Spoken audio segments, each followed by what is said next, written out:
Every story leaves something behind.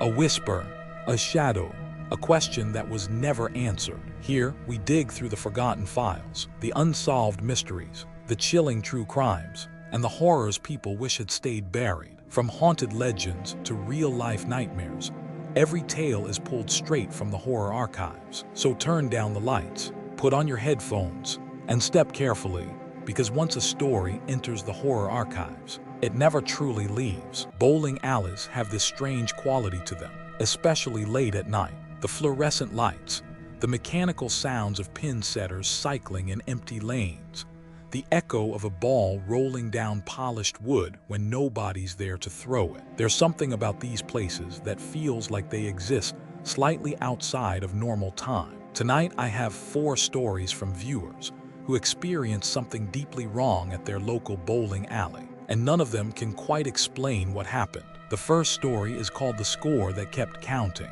It was submitted by a listener who noticed something on the overhead screen during a casual Friday night game with friends, a 5th player in a 4-person group. What unsettled me about this one isn't the glitch itself, it's what the score said when it finished. The screen above lane 14 showed a score for a 5th player. There were only 4 of us. I noticed it during the 3rd frame. We'd reserved the lane at 10 on a Friday night, the 4 of us, me, Danny, Travis, and Kim. The overhead monitor displayed our names in the usual order, and then below Kim's line, there was a 5th row. No name, just a blank space where the name should be, and a running score. The thing is, the score was accurate, not random numbers. Whoever it was, whatever it was bowling strikes, frame after frame. A perfect game, building in silence on a line nobody had registered. I pointed it out to Danny first. He laughed and said it was a glitch, that these old systems do that. And I wanted to believe him. The place was ancient, Sunset Lanes, one of those bowling alleys that hasn't been remodeled since the 80s. Brown carpet with neon shapes, orange plastic seats, the kind of fluorescent lighting that makes everyone look slightly dead. But I kept watching that 5th line.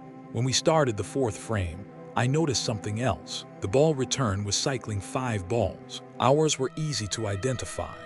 Danny's was a marbled green, Travis had the house blue, Kim used the pink 8-pounder, and mine was black. But between cycles, a 5th ball would appear on the return. It was pale, almost white, and none of us touched it.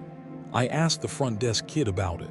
He was maybe 17, wearing a Sunset Lanes polo 2 sizes too big. He looked at the screen, looked at the lane, and said they'd had a system update recently, and it was probably just a phantom profile. He reset the screen from behind the counter. When we got back, the 5th line was gone for about 2 frames. Then it came back, same blank name, same perfect score, but now it was ahead of us. Its frames had filled in faster than ours, like it had been bowling during the time we'd been at the counter. Kim didn't want to play anymore. She said the vibe was wrong.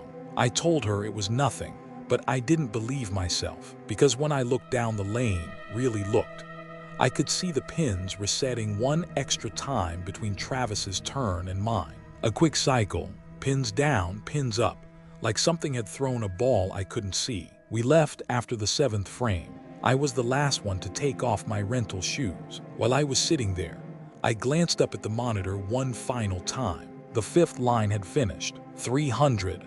A perfect game. And now there was a name in the blank space. It was mine. Not my first name. My full legal name. The name I'd given when I signed the waiver at the front desk. I returned the shoes and didn't say anything to the others. I checked the Sunset Lanes website the next day to look at their league scores, their records, anything. There was a memorial section I'd never noticed. A man had died of a heart attack on lane 14 in 1997. He'd been mid-game. His final recorded score was 290, 10 pins short of perfect. That feeling of something completing a game it never finished. There's something deeply uncomfortable about that. The next story takes that idea further. It's called The League That Bowled After Close, and it comes from someone who managed a small-town bowling alley. He went back for a forgotten laptop at 2 in the morning, and the lanes weren't as empty as they should have been. I heard the pins falling at 2 a.m., and I knew the building was supposed to be empty because I was the one who locked it. I managed Pinworth Lanes for about 8 months. Small place, 12 lanes, tucked behind a strip mall in a town that didn't have much else going on. My closing routine was the same every night: cash out the register, kill the lane lights in sequence from 12 to 1, set the alarm, and lock the front and side doors. That night, I'd closed at midnight as usual. I was back at 2 because I'd realized I left my laptop behind the counter. I didn't want to wait until morning because I needed it for a class. When I pulled into the lot, the building was dark from the outside, but the moment I unlocked the side door and stepped into the back hallway, I heard it. That deep, hollow crack of a ball hitting the pocket, followed by the clatter of pins scattering. Then the mechanical whir of the pin setter cycling. I stood in the hallway for probably 30 seconds, just listening. Another throw, another strike by the sound of it. The lane machinery was running. I walked through the back office and pushed open the door to the main floor. The overhead lights were off. The arcade machines in the corner were dark. The snack bar was shut down, but lanes 9 and 10 were lit. Not fully, just the pin decks and the approaches. That low amber glow. And on the ball return between the 2 lanes, balls were cycling. I could see them moving on the return track, coming back from the pin deck, rolling into the cradle, then disappearing again, like someone was picking them up and throwing them. But there was nobody there. I walked closer, my shoes stuck on the rental carpet, the way they always did. The scoring screens above 9 and 10 were on. They showed a league format, 4 names per lane, 8 bowlers total. The names were old-fashioned: Harold, Jean, Bev, Clyde on one lane, Marge, Walt, Don, Ruthie on the other. They were in the 8th frame. The scores were realistic, not glitched. These were average bowlers, spares, a few gutters, the occasional strike. It looked like a real Thursday night league. I checked the computer at the front desk. The lane reservations were blank. Nobody had booked 9 and 10. I pulled up the historical records. We kept digital archives going back to when the previous owner computerized the system in 2004. There was a Thursday night league that used lanes 9 and 10. It ran from 1987 to 2003. It was called the Pinworth Seniors. 8 members. I recognized the names, all 8 of them. I went back to the lanes. The pins were still cycling. Balls were still rolling. I could hear the specific sounds. The heavier thud of what had to be a 16-pound ball. Then the lighter, slightly off-center hit of maybe a 10-pounder. Different bowlers, different styles. I stood at the edge of lane 9's approach and looked down the 60 feet of oiled wood toward the pins. A ball was sitting in the return cradle. I watched it. It lifted out of the cradle, hung in the air for maybe a full second, then swung back and released down the lane. A smooth arcing hook, 7-pin spare. I didn't scream. I just watched. Then I walked back to the office, picked up my laptop and left through the side door. I reset the alarm. I locked up. The next morning when I opened, lanes 9 and 10 were off. The scoring screens were dark, but the pin decks on both lanes were clean. No pins standing. They'd been cleared, like someone had finished their game, and the machine had cycled one last time. I checked the scores saved on the system. There was a completed league session logged at 2:47 a.m. 8 bowlers, the Pinworth Seniors. I deleted it. It came back the next Thursday. Some places hold on to the people who spent time in them, and sometimes those people hold on right back. This next story is different.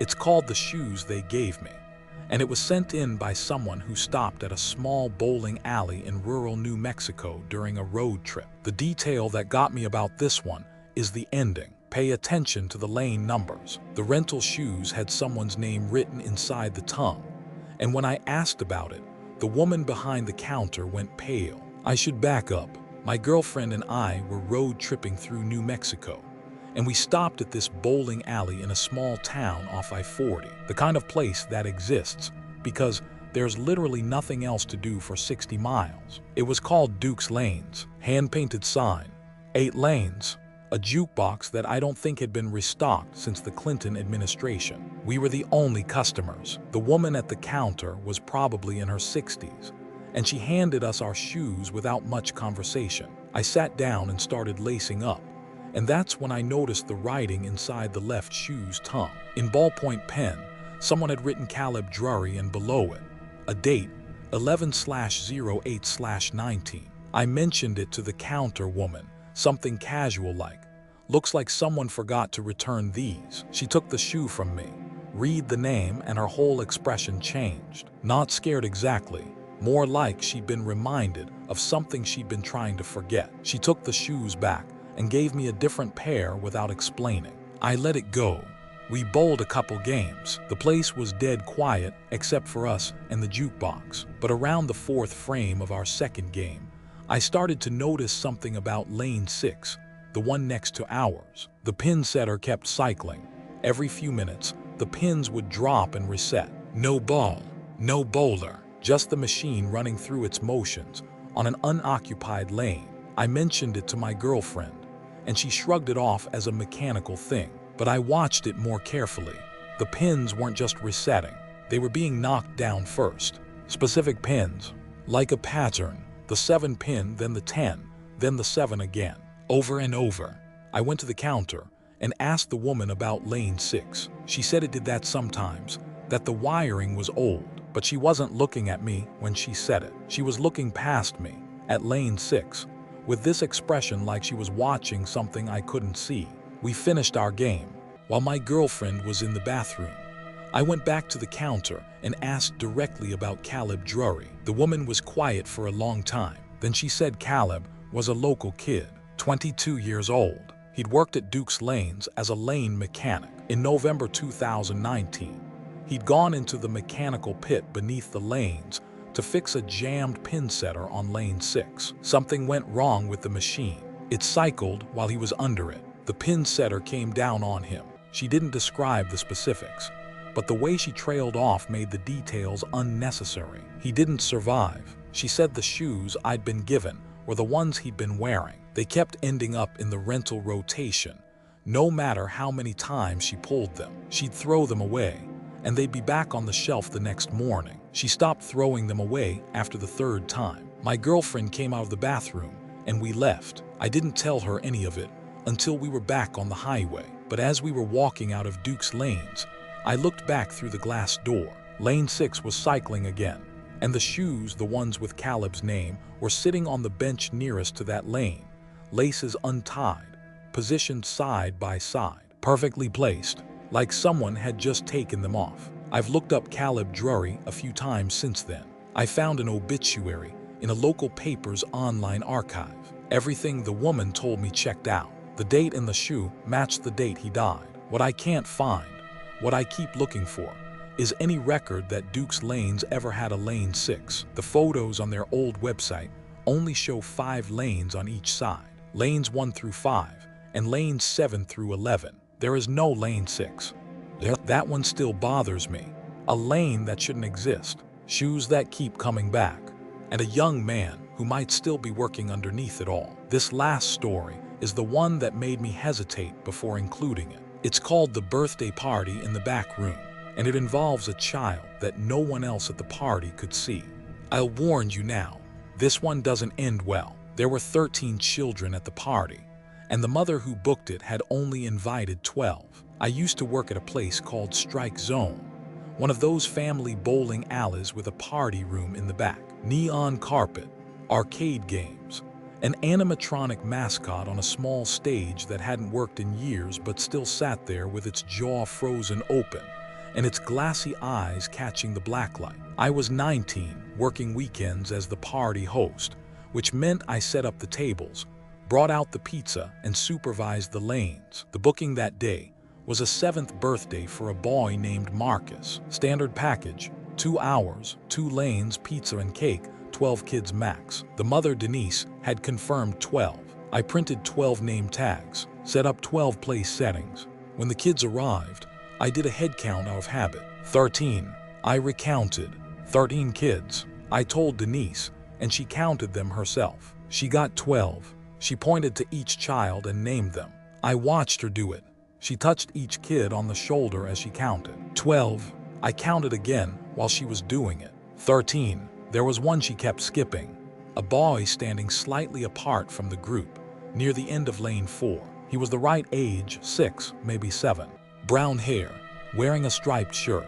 He didn't have a name tag because I hadn't made one for him. When the kids bowled, he bowled. I saw him pick up a ball, walk to the approach and throw it. But here's the thing, his ball never hit the pins. It would roll about halfway down the lane and then just stop, dead stop in the middle of the oiled wood. Then it would slowly roll into the gutter, as if something about the ball itself wasn't quite right, wasn't quite real. None of the other kids talked to him.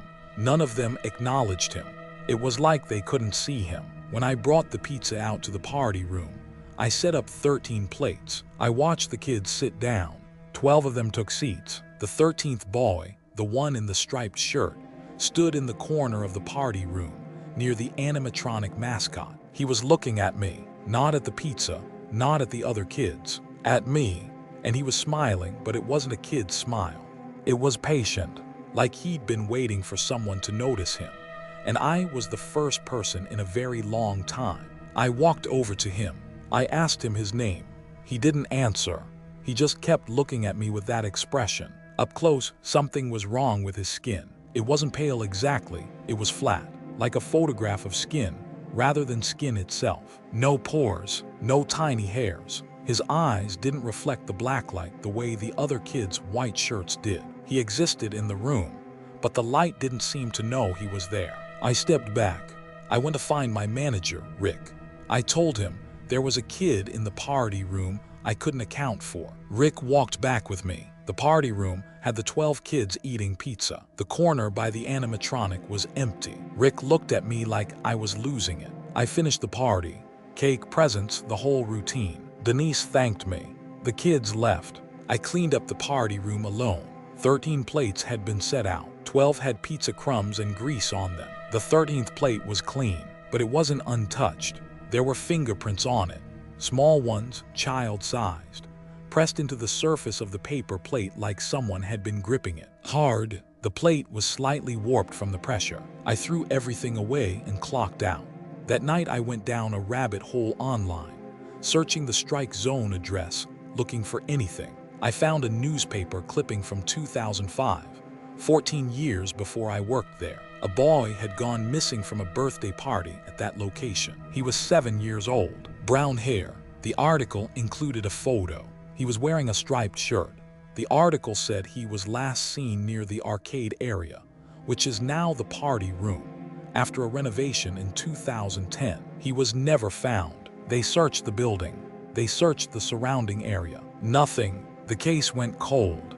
I went back to Strike Zone the following weekend for my shift. Before the first party arrived, I walked into the back room alone. The animatronic mascot was in its usual position on the stage, jaw open, glass eyes, but its head had moved. The last time I'd been in there, it faced the tables. Now it faced the corner where the boy had been standing. And on the stage, next to the animatronic's bolted feet, there was a bowling ball, a child's size, 6 pounds maybe. It was sitting perfectly still on the flat stage where it should have rolled off. I never touched it.